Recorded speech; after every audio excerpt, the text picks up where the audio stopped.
Minister, I would like to call Charlene to come and talk about the principles to the media.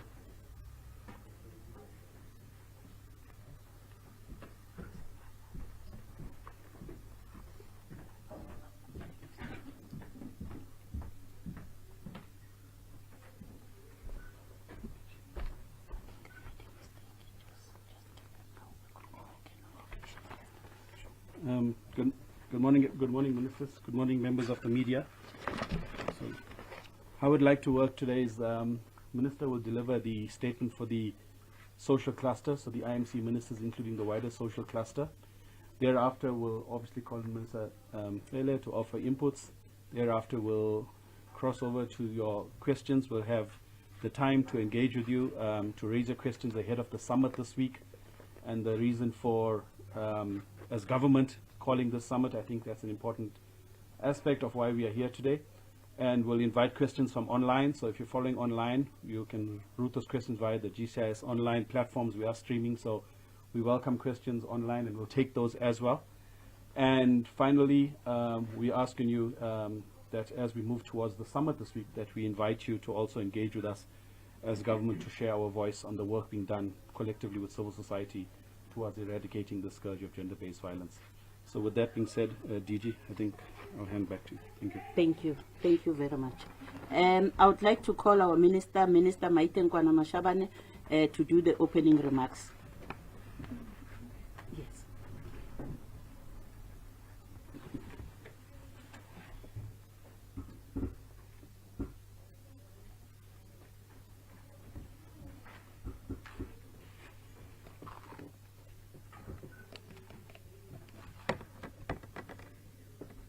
Honorable Minister of Police, Minister Kale, who's also a Minister of our Interministerial Commission, Director General of the Department, my advisor, Mema Koshi. Let me welcome you to our media briefing, which comes on the eve of the second presidential gender-based violence and femicide summit, which is taking place from the 1st and 2nd November 2022 at Gallagher Estate. This important summit will bring together the widest broad sections of our society to come and work together in forming new approaches, assess progress that has been made, and interrogate whether areas where there are areas of weaknesses that might have been left out. This presidential summit will serve as a platform to take stock of what government, working together with the civil society, has done in fighting against the scourge of gender-based violence and femicide, which has been afflicting our society. As we get ready for the next 2 days, we call the summit to reflect on the work that of the past 4 years, not to boast on our efforts, but identify where not enough is being done. After all, this summit is about accountability. To quote a child in the recent Children's Summit on Gender-Based Violence and Femicide, and I quote, "Accountability is about not breaking promises," close quote. We come here before you to update you on the work that we are doing as a collective, as a government, as cabinet, to respond to gender-based violence and femicide through our social protections systems. While this work is championed by the Interministerial Committee, it is the responsibility of, as I said earlier on, the entire government at district, provincial, and at national level, working in collaboration with civil society and other stakeholders. Ladies and gentlemen, a lot has happened since the first Presidential Summit on Gender-Based Violence and Femicide, which was held in 2018. The National Strategy Plan, which outlines key interventions to realize a South Africa free from gender-based violence and femicides, are being implemented. In 2020, we introduced 3 pieces of legislation in Parliament aimed at closing the gaps that allow perpetrators of gender-based violence to evade justice. Our courts have also taken a tough stance against perpetrators of gender-based violence and femicide. This year alone, they have handed down numerous life sentences for crimes committed against women and children. The number of shelters and care centers for survivors are being increased. The capacity of our police to deal with crimes of gender-based violence are further developed, and sexual offences courts have been established across the country. We are introducing a system that enables the identity of arrested individuals to be verified using their fingerprints. It is then that they're checked against the Department of Home Affairs records. As part of our efforts to ensure women do not stay in toxic relationships because they are financially dependent on men, we have prioritized the creation of economic opportunities for women in all government programs. We have made a great strides to GBV, National Council on Gender-Based Violence and Femicide Bill 2022 on the 30th of September 2022 in our capacity as the Interministerial Committee on Gender-Based Violence and Femicide.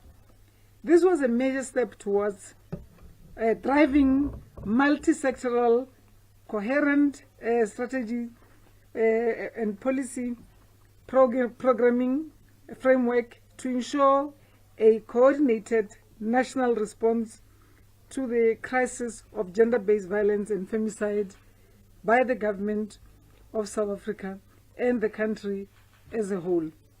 Once established, the National Council will be the custodian of the National Strategic Plan and gender-based violence and femicide, which will be responsible for driving its implementation. Currently, implementation of the NSP is being driven by the end to end the gender-based violence and femicide collective, a volunteerism-based collective of government, civil society, development partners, businesses, individuals who have banded together under the pillars of National Strategic Plan on gender-based violence and femicide to respond to a stubborn and pandemic that continues to impact on the lives of women and girls daily. Government worked on drafting this bill in consultation with multiple stakeholders in line with the development of public policy and subordinate legislation guidelines. Various government departments have played critical role in dealing with issues of gender-based violence and femicide. As a custodian of National Strategic Plan, the Department of Women, Youth and Persons with Disabilities contributes to the process in aligned to the department's overall vision to provide strategic leadership, coordination, and oversight to government departments and the country in mainstreaming empowerment programs on women, youth, and persons with disabilities. Part of this mandate locates to the department at the helm of steering the coordination and institutionalization of the NSP across government and society at large. The department provides operational support to the Interministerial Committee that was established in June 2020 to advance the national gender-based violence and femicide agenda through the legislative framework. Beyond the IMC, government's accountability to the delivery of the NSP is facilitated through the commitment of monitoring politically of the reports by providing the President with the update of what we are doing.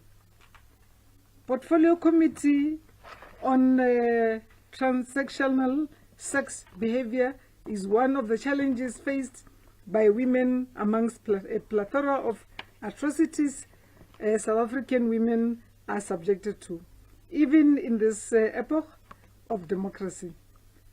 What the CSG has done is to mitigate women's independence on men, the women's dependence on men in many respects. It is for this reason, amongst others, that the Department of Social Development, in its efforts to amplify the scale up social assistance, is considering a material support grant policy, which is currently in its development phase. While the MSG is expected to raise the cognitive capabilities of children born to vulnerable women and systematically enhance the life opportunities of pregnant women and their children, it squarely places power into the hands of the women, freeing them from the shackles of abuse by men. The department is also currently implementing the CSG top-up, while it seeks to address the needs of the orphans in the care of their relatives, as well as children heading households, also empowers women in the similar manner. Similarly to the CSG, it is anticipated that the recipients of the CSG top-up grant would be mostly women. The outbreak of COVID-19 in 2020 is one of the recent developments, although atrocious, afforded us an opportunity to do some introspection to realize how women in this country have always been left in the margins. The latter evidence by the initial omission of caregivers of children in the round of the COVID-19 SRD provision, which has since been corrected during the extension of the COVID-19 SRD. COVID-19 SRD, in addition with the MSG and the CSG top-up, have a potential to free the majority of women not only from shackles of poverty, but from gender-based violence as well. It is on this basis that the aforementioned, amongst others, that the Department of Social Development believes the basic income grant policy, which is currently implemented, takes we find a way to take it forward, to look even on other avenues that would help us help the vulnerable help themselves. Our main goal is not to just alleviate poverty, but to eradicate poverty. The implication of social assistance, as indicated above, is not something far-fetched, but resonates with our very own supreme law, the Constitution, which is unequivocally stipulates that social assistance is the right to be afforded to anyone who is unable to take care of himself or herself, and this also includes women of full citizens of the country. As part of rollout of the National Strategic Plan, the Department of Correctional Services is implementing a policy framework which is aligned to the NSP Action Plan and related interventions and pillars. With regard to victim-centered parole proceedings, Pillar 4 of the NSF, response, care, support, healing is key.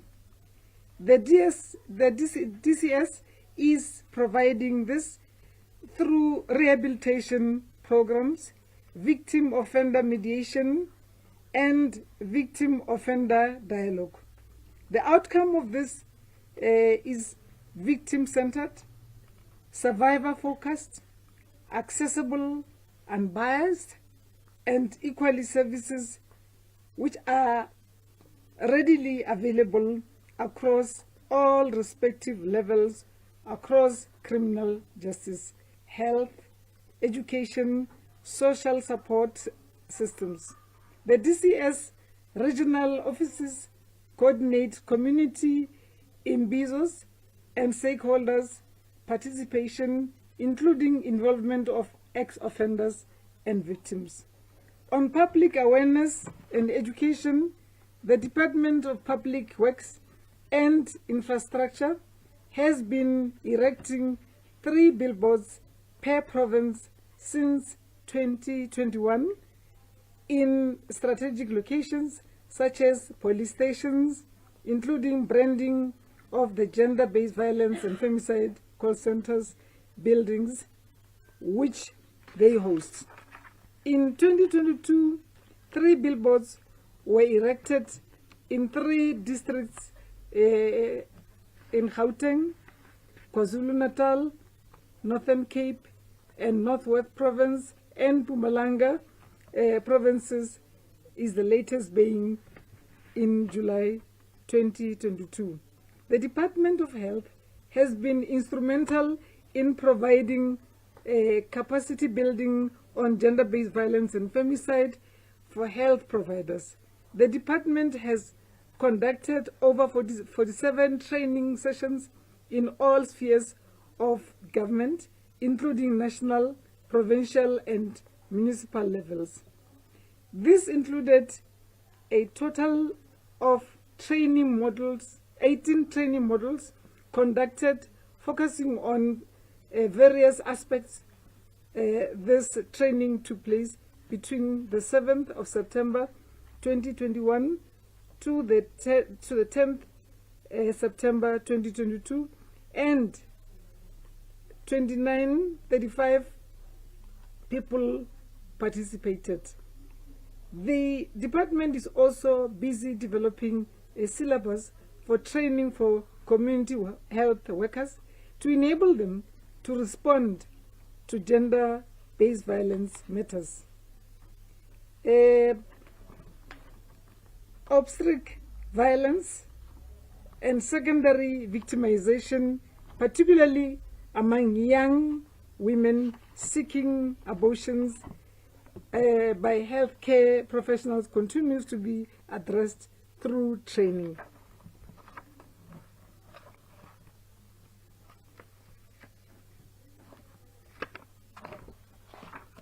Excuse me.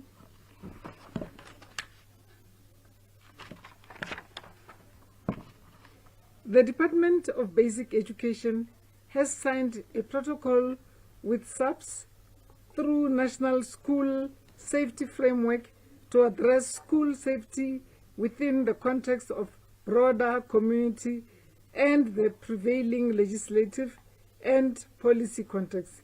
It has developed and produced various advocacy materials that addresses gender-based violence, including the LGBTQIS issues. Opening Our Eyes, a manual for educators on addressing gender-based violence in South African schools. Prevent Violence in Schools Manual. There is a learner book. Prevent Violence in Schools Manuals. This is Facilitator and Mentor Guide. Speak Out, a handbook for learners on how to prevent sexual abuse on public schools. Challenging homophobic bullying in schools. Next is comprehensive sexuality education resources that are age and culturally appropriate for learners and can also be used by parents to encourage children to have engagements with their children.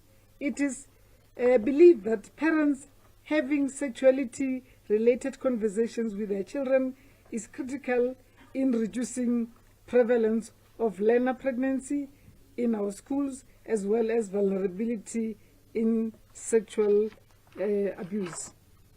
During the State of the Nation address on the 11th February 2021, His Excellency President Ramaphosa underscored that ending gender-based violence is imperative if we lay claim to being society rooted in equality and non-sexism. We must continue to speak out and report any instances of gender-based violence and femicide. As the Presidential Summit on Gender-Based Violence and femicide, second one, or number 2, begins tomorrow, we look forward to engaging with all stakeholders and to refocus our country once more on the immediate tasks of challenges that face us as we fight against the scourge of gender-based violence and femicide. Whilst a lot has been done, we believe that a lot more still needs to be done. We need to be part of the societal approach that deals with the scourge. As government, we welcome the theme of the summit, which is accountability, acceleration, and amplification. And this must happen now. It is only through collective accountability that we can eradicate the scourge and achieve a more equal South Africa that we fought for. I thank you.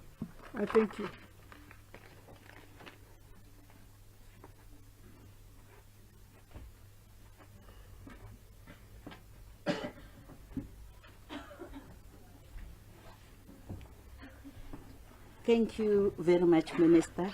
I am not going to repeat what the Minister has said, but just to say, as she's indicated, that there are 6 pillars in the National Strategic Plan on Gender-Based Violence and Femicide.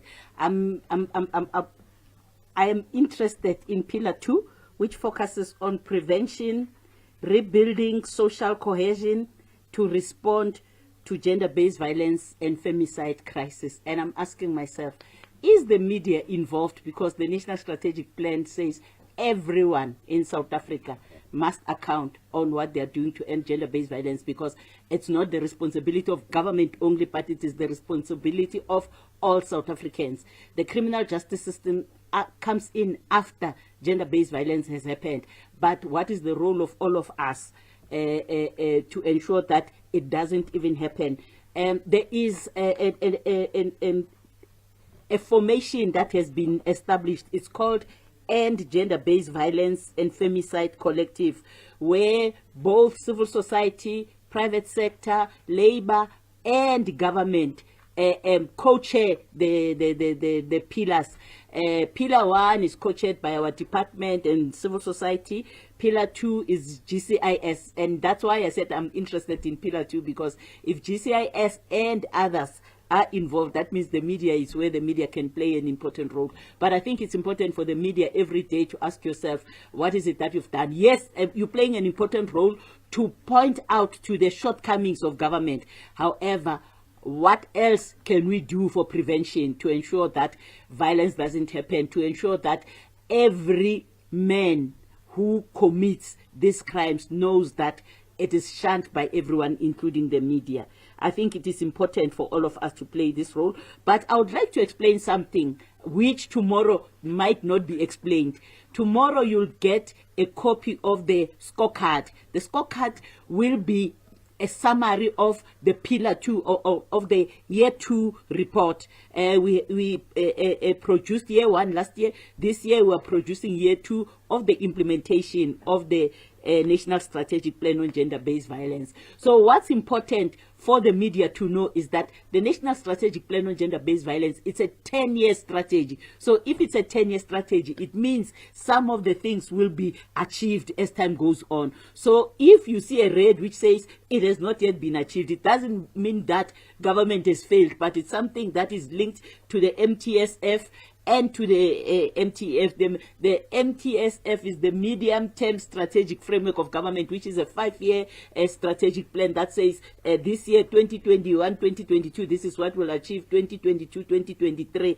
But also the scorecard is linked, is already linked. When you see it, it will show you that Pillar 1 is linked to the 24 demands. It's linked also to the articles of the a declaration. So most of the time people say, what about the 24 demands? The 24 demands are already included in the National Strategic Plan. So the implementation of the National Strategic Plan covers the 24 demands and the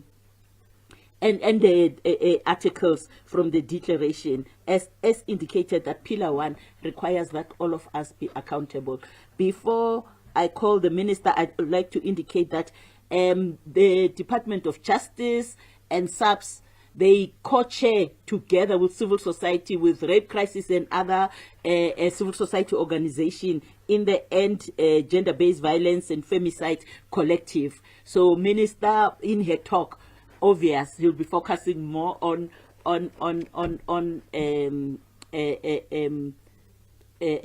Pillar 3. Minister, the podium is yours. The General.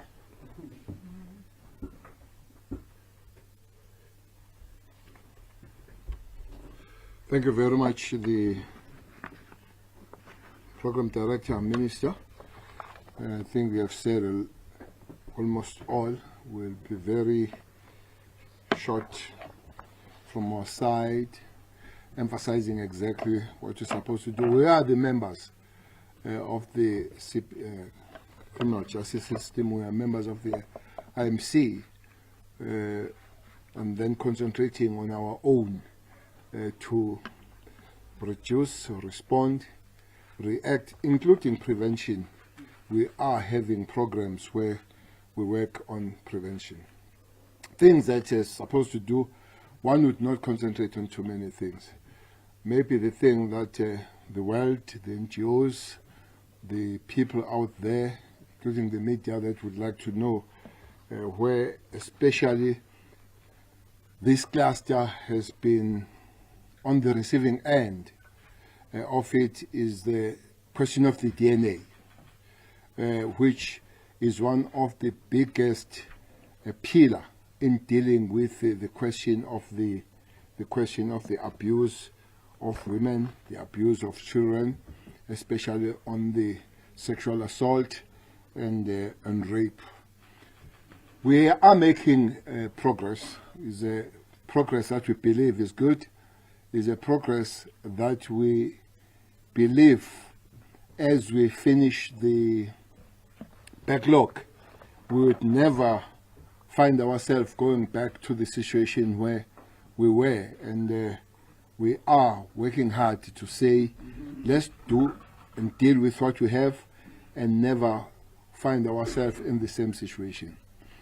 With the first quarter of the year 2021-2022, April, we had that huge backlog of 241,000 backlog of the DNA. Most of the DNA would be the women abused, raped, and the murders, which you are not going to resolve those cases if those things are not done. Well, we have given the reasons and that we have tried to correct. One of the major things was the non-professional management of contracts. 16 contracts were allowed to collapse. All those contracts are in place, and all those contracts are monitored on month-to-month basis to such an extent that when the 6 months left for the collapse or expiry of the contract, then we begin to work on its renewal so that we never go back to the situation where these contracts will collapse. Other problem were buccal samples that were absent in the stations.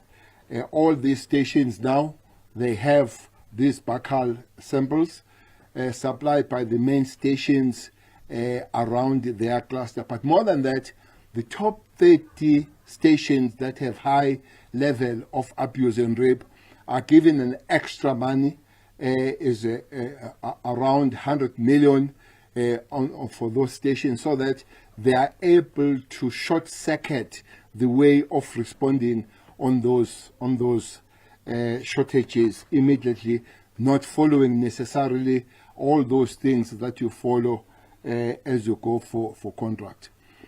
Since that April of 2041, we have reduced the backlog to 71,000.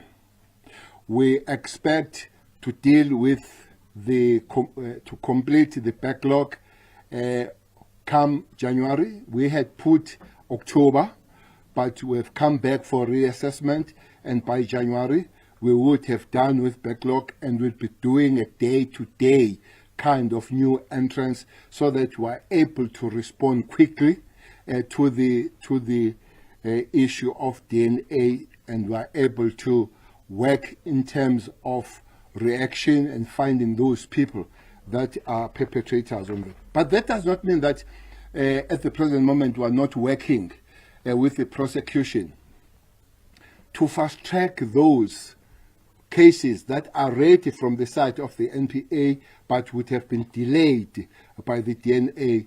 Well, there is a team between NPA and the police that are working on those to such an extent that 16,078 of those have been fast-tracked to take those cases in court, to be able to fast-track those cases, and they are not delayed because of the non-availability of the DNA.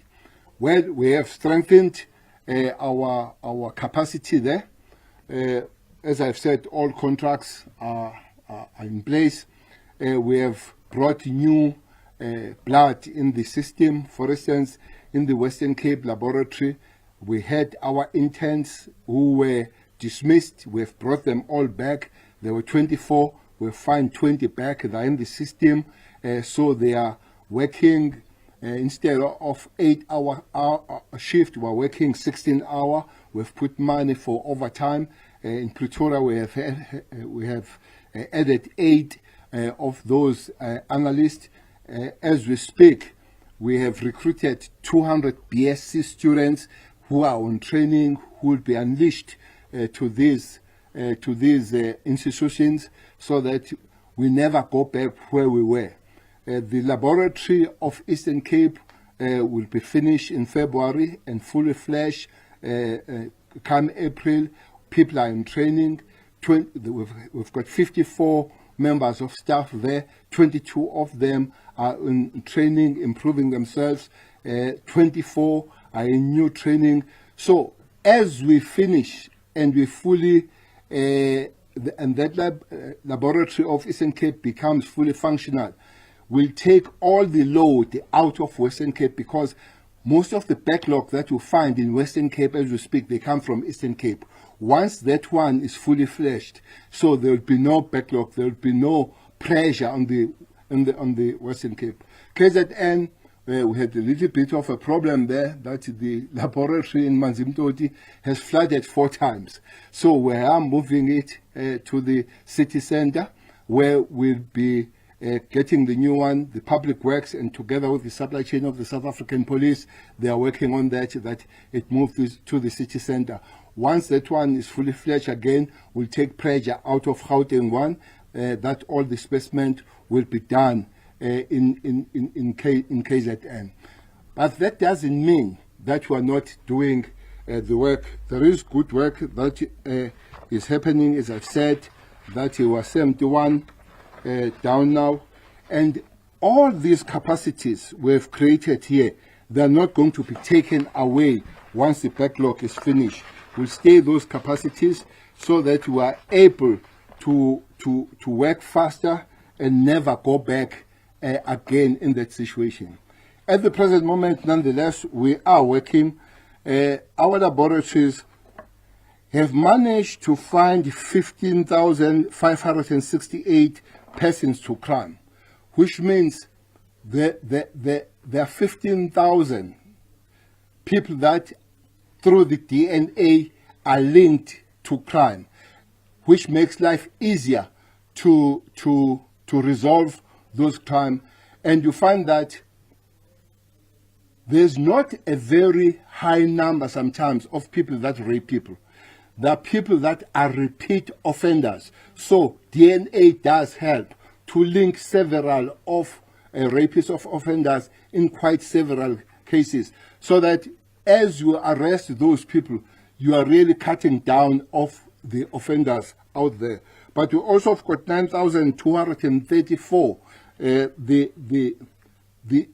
the DNA link people to crime scene, people that we have not found, but we know we have their DNA in our bank. We should be easy to link those people the day they are found, the people that we are hunting. We are having quite a high number of the lifers, Minister, that are sent to prison as we speak. We've got more than 6,000 people that are doing life because of these offenses. We believe that that's a good one. But the question of prevention becomes primary, because arresting those 6,000 people, you arrest them after they've raped, after they've killed, after they've done anything. So it is important that we all work hard in terms of prevention. So it's across the board, Minister. It cannot be just your department only, it cannot just be the police or the criminal justice system only. It's a social development, as they are members of this, is a human settlement. We as the police last Saturday, we had a walkabout, or we had operations in a place called Deep Slot. We were there until 2 a.m. There is a place there called Extension 1. As you walk there, you can't see a person next to you. You will have to touch a person to realize that he's still next to you. You can't have street. There are no passages. There are no roads. There are no numbers, house numbers. When somebody is abused or when crime is happening there, you are not going to be able to tell police where to go, because no streets, no lights, no numbers, nothing.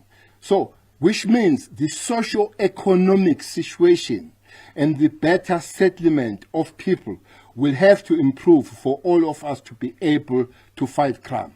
Nonetheless, we'll be working on those matters, and I guess across the board we'll be able to work together to deal with those matters. But for now, we are doing the job that we're supposed to do. We are working with the communities. One thing that as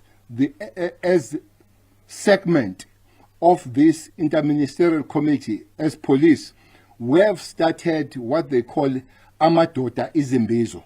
We had a very successful one in Western Cape, in Khayelitsha, where the whole was packed, where men talk among and between themselves, because it doesn't matter, Minister, how much we react, how much we arrest, how much we talk. If we don't talk to men, those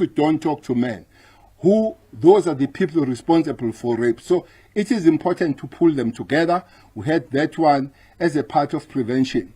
But also we'll be having with the churches one soon in Mpumalanga, and we are supporting all those organizations, working together with them on the prevention. I heard you calling, Minister, that all of us, we must be part of this prevention from the family level. I always have a picture when that young woman who sent an SOS message to Minister Lamula and Minister Cele to say, help me, I'm about to be killed by my boyfriend. And then we sent the police. That man was arrested. When we phoned her 3 days down the line, she says, thanks, Minister, but I'm not staying at home now because I can't see eye to eye with my mother. My mother has put so much pressure that I withdraw the case against the abuser. So families must play the role on these matters. Friends must play the role. Communities must play the role. Society must play the role. All of us on prevention, we must be there. That will help, and that will reduce the trauma of women that have been abused, raped, and murdered. Thank you very much, Minister.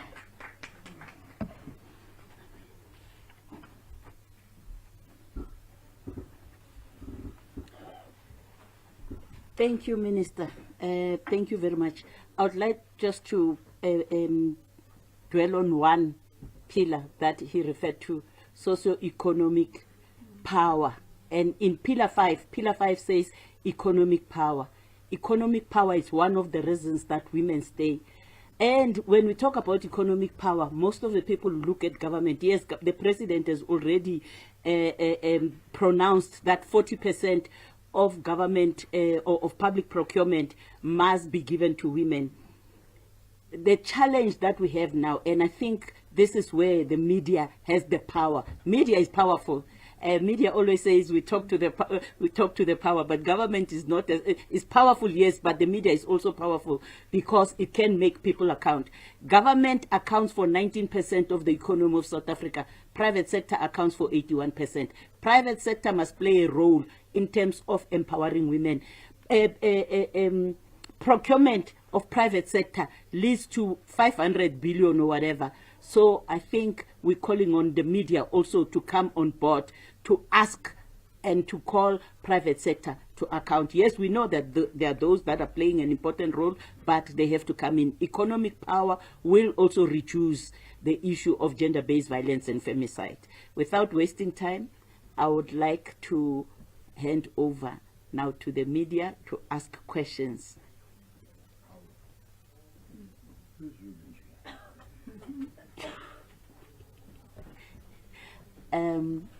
Yes, I shall it? Oh, okay. Yes. Okay, Oh, please introduce yourself from which media house? sure. It's Heidi Joppas from eNCA. I just have one question. Your program here says that there is going to be Minister Ndu Zulu, Minister Nkosazana Dlamini-Zuma, Minister Mameloko Kubai. Where are these ministers and why are they here, given the fact that this is a very important conversation?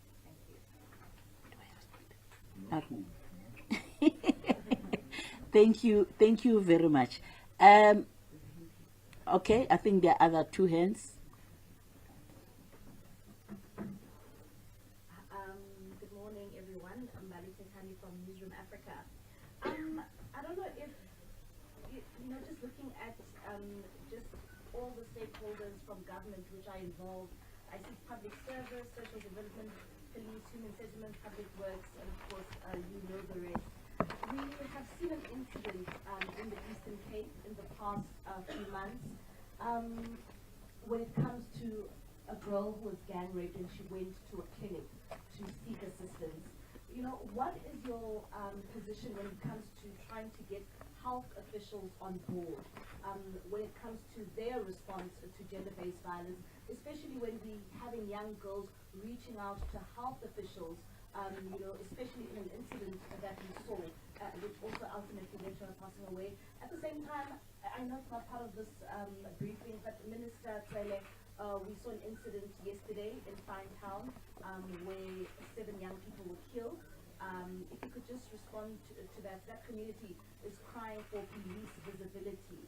If you can just, allay just your response to the community of Fine Town. Thank you. There was another hand here. Anima Kanga from the CBC News. Minister Gwele, I just wanted to find out, with respect to your portfolio, it relies, a lot of the victims rely heavily on your portfolio to get justice. In what areas do you feel that other co-stakeholders have failed in ensuring justice? Since the 2018 summit and some of the NSP plans that you had to carry out, where have the other areas failed your portfolio in ensuring justice for GBV victims? Okay, thank you. I'll answer the first one, and ministers will answer the other two. The other ministers had other commitments. It doesn't mean that this is not important. Tomorrow they will be there. They'll participate. However, I think the mistake was with us, the planners, because they thought it would be hybrid, both virtual and in person, and yet it's only in person, not virtual. Yes, I'll hand over to the ministers.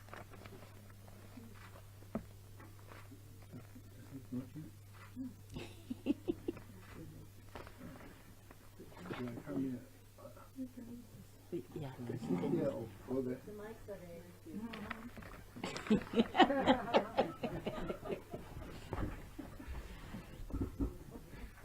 Remember, all we prefect in the school. Well, eNCA, the first question was answered.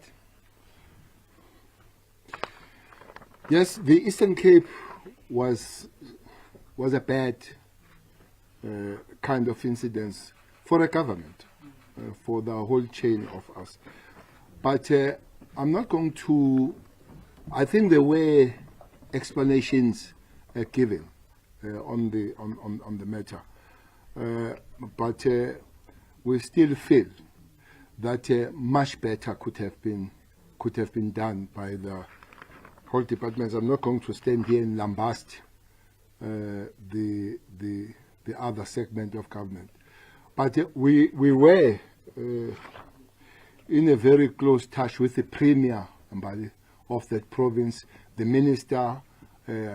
We spoke, and they've seen how they got out of it. But the call is one, that all of us at the government level, we must be responsive to the plight of the people.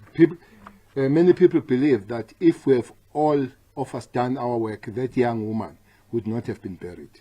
So there is that belief. But another thing that is important on such things is a consequential management. Those people that do those things don't do what they're supposed to do, and they do what they're not supposed to do. They must really find some consequences. It can't just be normal after they've done those things. NgesiZulu kuthiwa akho zinyane lamvubu ladliwa zingwenya kwacwebisa isiba. So something must happen, and I believe that has happened going forward in the matter of that young woman who died there. Fine Town. Now, I'll be accused by yourselves that I run all over where these things happen. But I heard from yourselves that people there are calling Cele. Now, Cele will go there and media will ask, what is he doing there? When you were messagers to say, I'm called. But we are going there. The Provincial Commission has been there to respond in terms of policing. But I just want to make one small point here. I hope everybody, all social groupings, all ourselves, including media, we must just make a call to some individuals in South Africa. How do you rob a person who sells chicken legs? How does it happen? That because the story tells you that this person is at the bare minimum of life. Is at the bare minimum of life. Is the best this person can do. And really, you go and rob that person. You even shoot that person. You kill that person. So, and South Africans are not there to shout on this government, shout on this police, but shout to those people. How to umbulala kanjani umuntu odayisa amanqine einkukhu? Because there is no other way of life that person could have done. I spoke very strongly to the commissioner to say, at least we must know this kind of people. I heard community talking with, they are speaking this language as if they are coming from that country. So there is this lot of this country and all that. But that is not our primary job. Our primary job is to find criminals, no matter where they come from. I said our really payback to those people that are trying. Themselves could have been criminals, those people, but they opted not to. They opted to try to make efforts in life. And you go and kill a person who sells chicken feet. And really, you rob that person. And then they chase you away. You come back to kill them. It tells us that we don't have fully flesh people around here. We've got people that are animals. So, but ours is to find those people.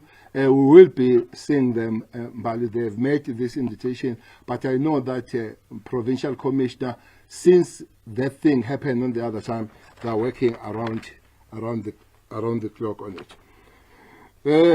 Cluster, yes. That's why we have a cluster, so that we work together on those. There will be issues that maybe one segment of the cluster would not have done the best, but we called one another. Unfortunately, people that are bash most are the police. Police are just the punchback. We're carriers of the sins sometimes that we have not committed. I asked people about that young kid. He's not a kid, a lady. He's a young child from Benoni who was killed, and people were asking where are the police. But when you look at the history, that person is not supposed to be walking the streets of South Africa. Who killed the child was out on bail for abusing and raping a 9-year-old. So those are the matters. We just need to strengthen and tighten ourselves. Hence, about 2 weeks, we had a cluster retreat where we spoke exactly about the role of individual segment, the police, prosecution, magistracy, correctional service, investigation, all of us. We hope after that we will be better working with the communities and responding to these matters. Thank you.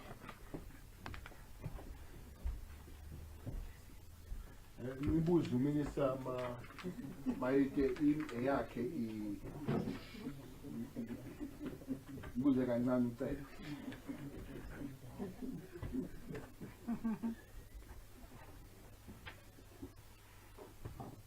well, I think Minister Cele had responded to the most crucial questions, including the one on killing the most vulnerable in our society when they are just trying to do the little they can to feed themselves in this depressed economy.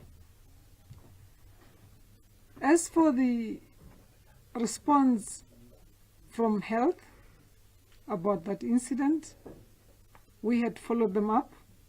They said they are investigating and they will be coming with full answers. Not only that, but make sure that we put a stop to this.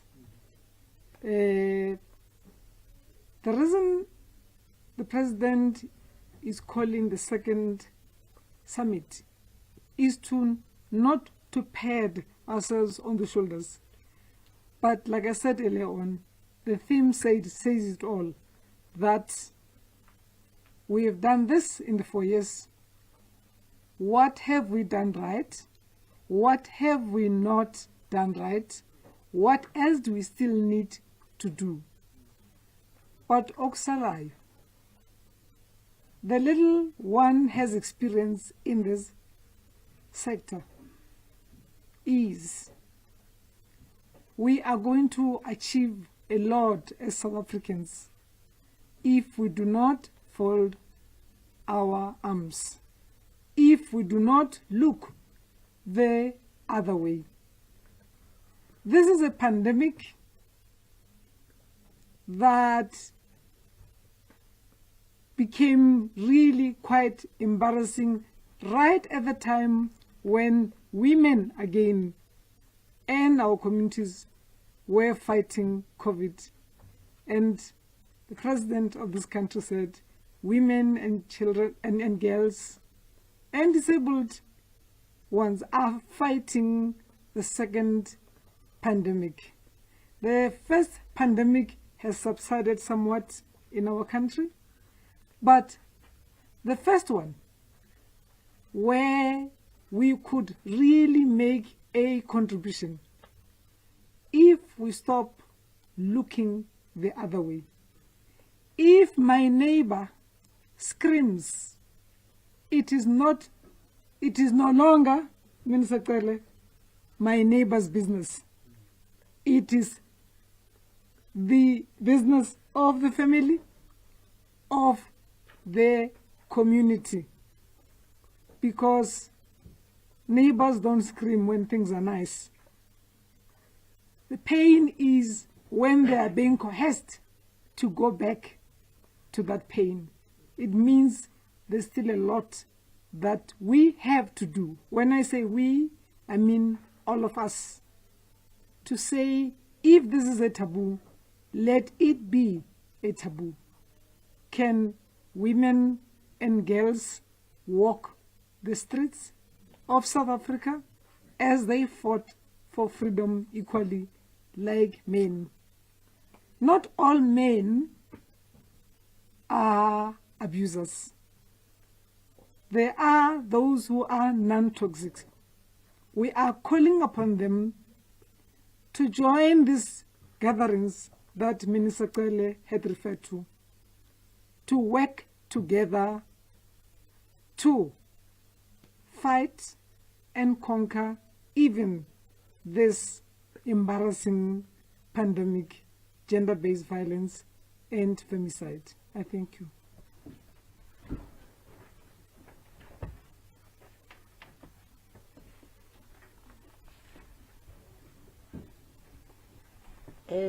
Thank you very much. I would like to check with Ishmael whether there are any online questions, but before he comes in, I would like to say maintenance, failure to pay your child maintenance, it's another form of gender-based violence.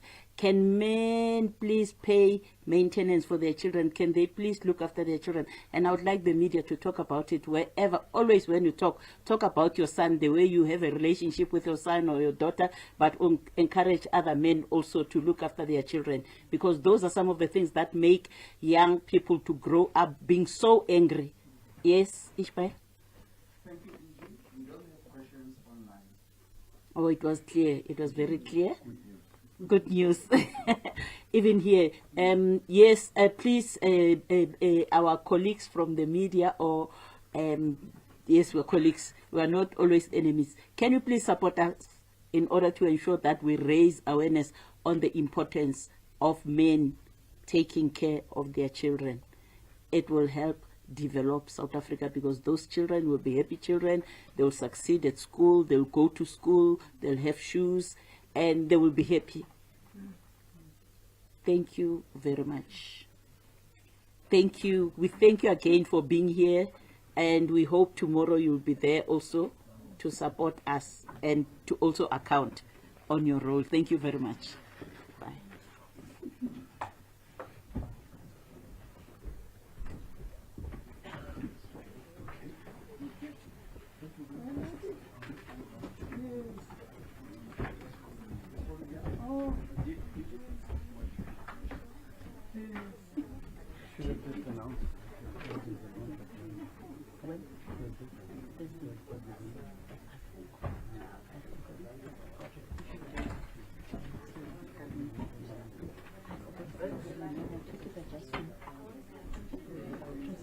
Yeah, no, Yes, I just wonder what do you appreciate? yeah. Thanks.